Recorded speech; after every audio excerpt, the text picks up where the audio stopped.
Oke, Bu Ayu, Ya, selamat pagi selamat Ibu. pagi.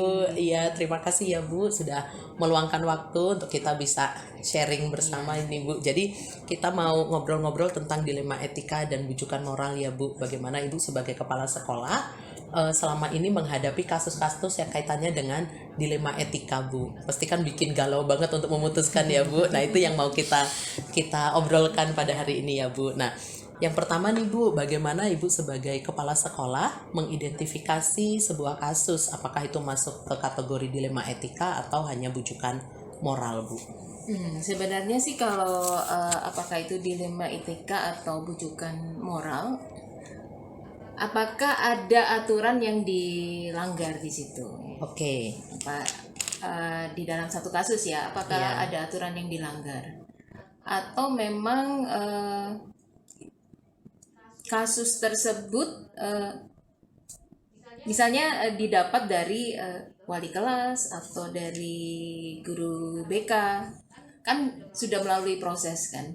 ya, Kalau dari wali kelas maupun guru BK kan sudah melalui proses terlebih proses dahulu, penyelidikan ya Bu, penyelidikan ya, dulu ya, sampai betul. akhirnya kita tahu bahwa ini sebenarnya eh, Dilema dilema etika, etika begitu atau bujukan moral. oke, Kalau misalnya bujukan moral di wali kelas pun bisa diselesaikan oke, ya atau Bu, di guru BK bisa diselesaikan. Nah, kalau yang dilema etika ini nggak bisa begitu saja diselesaikan, harus melalui misal rapat dewan bersama Dewan guru gitu Guru. kan ya, atau mungkin juga stakeholder yang lain ya, misalnya yayasan dan lain sebagainya untuk menyelesaikan kasus dilema etika tersebut. Nah, jadi kalau mengidentifikasi ya kita pasti tahunya ya dari wali kelas atau dari Guru guru BK, BK. apakah ini pelanggaran satu aturan atau tidak gitu, atau memang kasus ini terjadi karena ada sesuatu yang baik dari pihak si siswa Ya, atau orang tua atau pihak sekolah atau guru. Nah itu jadi sebenarnya kita melihatnya dari situ ya Bu. luas, lebih Ya, luas, bukan betul. hanya Sekup ya kecil skup ya yang Bu. kecil gitu. Ketika dia masuk ke dalam dilema etika lebih banyak yang kita libatkan lah untuk bisa membantu menyelesaikan ya Bu ya. Oke, ya. Jadi selama ini cara Ibu menjalankan pengambilan keputusan di sekolah terutama untuk kasus yang seperti tadi Bu, dilema etika benar lawan benar atau sama-sama mengandung nilai kebajikan nih Bu. Jadi sebetulnya kasus ini sama-sama mengandung nilai kebajikan yang baik, tetapi kita harus mengambil keputusan yang terbaik. Nah, itu biasanya Ibu menjalankan pengambilan keputusannya seperti apa Ibu? Yang pertama memang harus melalui rapat ya, Oke. rapat dewan guru. Lalu memang harus diambil keputusan, saya mengatakannya win-win solution, Oke. dan juga Win-win solution. harus memikirkan kepentingan orang banyak. Oke. Walaupun juga kita juga harus tetap memikirkan dari segi individunya ya, Iya, tapi kepentingan orang banyak juga harus dipikirkan begitu untuk mengambil satu keputusannya keputusan Ibu. gitu.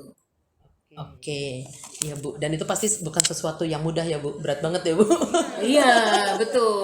Karena kan juga harus memikirkan rasa keadilan bagi yang banyak Bagi yang banyak, betul gitu. Bu. Yang melakukan kesalahan satu, Satu, tapi kita harus mikirkan yang banyak, ya tapi yang juga banyak. harus memikirkan yang satu ini Satu ini juga, juga gitu gitu. kan ya. Karena kan Ya. kita juga nggak mau merugikan Yang yang satu, satu ya, gitu. tapi nggak Tapi mau ada juga. juga banyak yang Betul, nah, iya. makanya bagaimana supaya win-win solution Iya, betul. gitu loh. Saya suka sekali nih dengan istilah Ibu win-win solution ini gitu ya. Artinya tidak ada yang menjadi victim, nggak ada yang menjadi Iya, victory gitu. Artinya iya. nggak ada yang jadi korban, Korban tidak ada yang jadi betul. pemenang ya. Semuanya harus kita pikirkan bersama gitu ya, Bu. Oke, berarti kalau tadi itu Bu, kalau sedang terjadi kasus tadi berarti langkah-langkah atau prosedurnya yang Ibu ambil tadi yang pertama seperti apa, Bu? Biasanya kasus itu apabila terjadi di siswa, Oke. maka akan ke wali kelas terlebih dahulu. Oke. Gitu kan? Lalu dari wali kelas apabila diselesaikan ya selesai di situ. Ya, Tapi kalau belum akan belum ke guru BK. guru BK. Dari guru BK ke kesiswaan, Oke, kemudian kesiswaan. baru ke saya sebagai kepala Sekolahnya Ibu. sekolah. Oke. Tapi apabila di saya juga tidak bisa mengambil keputusan secara mandiri Iya. gitu ya, maka kita akan melakukan rapat bersama untuk membicarakan kasus tersebut begitu. ya supaya terjadi solusi yang menyenangkan lah buat semua orang gitu kan, win-win solution itu. Berarti sampai ke rapat bersama Dewan Guru itu ketika memang ya Ibu rasa kasus ini tidak baik kalau hanya Ibu putuskan sendiri sebagai kepala sekolah ya Bu ya. Iya. Oke Bu. Nah, hal-hal apa saja nih Bu yang selama ini Ibu anggap efektif untuk pengambilan keputusan khususnya dalam kasus dilema etika? Apakah cara yang tadi prosedur yang Ibu lakukan itu selama ini Ibu rasa memang sudah efektif kah? Kalau kasus-kasus yang tidak perlu untuk pengambilan keputusan yang cepat, gitu ya, memang seperti itu prosesnya, gitu kan. Tapi kalau kita membutuhkan pengambilan keputusan yang cepat, ya langsung saja rapat Dewan Guru, gitu kan. Dengan saya membeberkan di rapat tersebut, lalu kita ambil keputusan yang cepat. Tapi kalau misalnya itu pendidikan karakter dan lain sebagainya dan melalui proses, ada baiknya juga wali kelas, guru BK, kesiswaan dilibatkan gitu. Karena kan pengambilan keputusan bukan hanya ranah saya sebagai kepala sekolah, tapi bagaimana wali kelas yang juga punya wewenang di kelasnya untuk mengambil keputusan. Lalu guru BK melakukan pembimbingan, pembinaan, demikian juga kesiswaan. Karena itu semua di bawah kesiswaan kan untuk kasus-kasus seperti ini.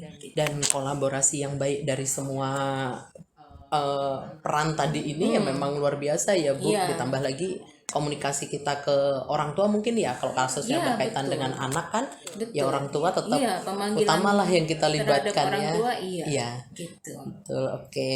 Kemudian apakah Ibu memiliki jadwal nih untuk menyelesaikan seperti tadi Ibu sampaikan, ada yang langsung kita buat tergantung kasusnya begitulah ya, artinya Ibu membuat jadwal untuk menyelesaikan atau bisa langsung diselesaikan? Kasus itu kan tidak terduga ya. Kasus-kasus itu kan tidak terduga. Munculnya tiba-tiba gitu ya Bu ya. Tiba-tiba. Tapi kalau ada yang bisa diprediksi gitu, mungkin dari guru BK sudah ada jadwal gitu ya, jadwal pembimbingan atau konseling, baik itu konseling individu atau konseling kelompok. Itu kalau guru BK. Jadi untuk penyelesaian kasus-kasus yang tidak membutuhkan waktu yang lama, cepat proses, gitu kan prosesnya. Jadi dia harus proses apa itu karena kan memang pembimbingan untuk karakter kan gitu ya, pembinaan karakter lah saya bicaranya gitu, karakter building. Tapi kalau misalnya dia harus keputusannya cepat ya rapat Dewan Guru gitu kan. Jadi kalau dibilang ada jadwal, tidak ada jadwal secara khusus untuk saya gitu. Tapi kalau itu keputusan yang misalnya kenaikan kelas, kelulusan dan lain sebagainya, nah itu kan memang sudah terjadwal di dalam rapat Dewan Guru kan. Tapi kalau untuk kasus-kasus yang di luar itu ya memang tidak ada jadwal. Tapi ya itu tadi, apakah kasus itu butuh waktu cepat untuk diambil keputusan atau kebijakan, ya makanya langsung rapat Dewan Guru gitu, supaya dipikirkan bersama-sama.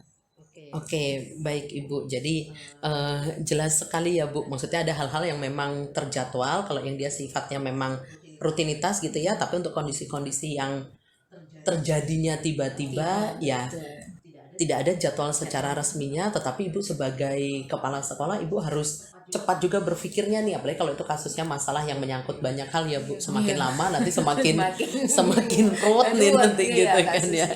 Iya.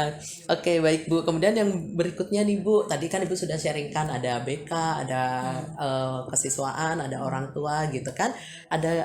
Jadi mereka ini orang-orang yang selama ini membantu Ibu kah untuk menyelesaikan masalah atau ada lagi Bu yang lain selain teman-teman sejawat, adakah faktor-faktor yang memang semakin mempermudah Ibu nih untuk bisa menyelesaikan? Kalau selama ini memang sih hanya teman-teman sejawat ya. Untuk kasus-kasus yang di dalam artinya tidak melibatkan institusi yang lain.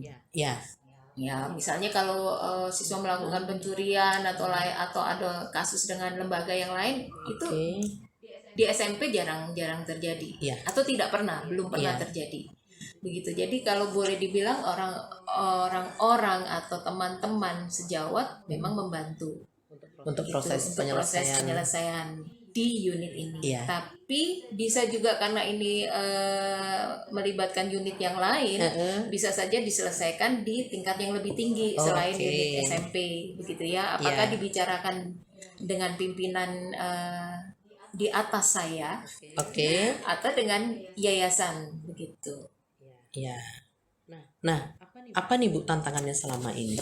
Artinya ketika Ibu sebagai seorang pemimpin mengambil sebuah keputusan, kalau semuanya bisa serta-merta kita seiring sejalan setuju dengan keputusan Ibu kan enak tuh. Nah, kan seringnya apa yang kita putuskan sebagai seorang pemimpin itu belum tentu seiring sejalan dengan keinginan teman-teman guru yang lain begitu ya Bu. Nah, tantangan-tantangannya apa dan bagaimana cara Ibu untuk meyakinkan nih ke teman-teman bahwa keputusan yang kita putuskan ini adalah keputusan yang memang benar. Nah, gimana Ibu?